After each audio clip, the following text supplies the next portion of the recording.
Genesis 38:130. Judah and Tamar. About this time, Judah left home and moved to Adullam, where he stayed with a man named Hira. There he saw a Canaanite woman, the daughter of Shua, and he married her. When he slept with her, she became pregnant and gave birth to a son, and he named the boy Then she became pregnant again and gave birth to another son, and she named him Onan. And when she gave birth to a third son, she named him Shelah. At the time of Shelah's birth, they were living at Kezib.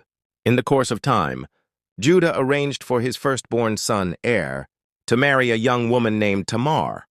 But was a wicked man in the Lord's sight, so the Lord took his life. Then Judah said to Er's brother Onan, "Go and marry Tamar, as our law requires of the brother of a man who has died. You must produce an heir for your brother." But Onan was not willing to have a child who would not be his own heir. So whenever he had intercourse with his brother's wife, he spilled the semen on the ground. This prevented her from having a child who would belong to his brother. But the Lord considered it evil for Onan to deny a child to his dead brother. So the Lord took Onan's life too. Then Judah said to Tamar, his daughter-in-law, "Go back to your parents' home and remain a widow until my son, Shelah, is old enough to marry you." But Judah didn't really intend to do this, because he was afraid Shelah would also die, like his two brothers. So Tamar went back to live in her father's home. Some years later, Judah's wife died.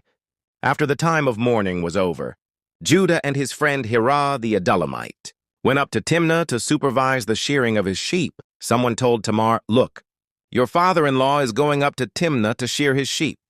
Tamar was aware that Shelah had grown up, but no arrangements had been made for her to come and marry him. So she changed out of her widow's clothing and covered herself with a veil to disguise herself.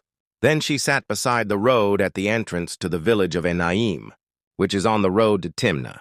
Judah noticed her and thought she was a prostitute, since she had covered her face. So he stopped and propositioned her. "Let me have sex with you," he said, not realizing that she was his own daughter-in-law.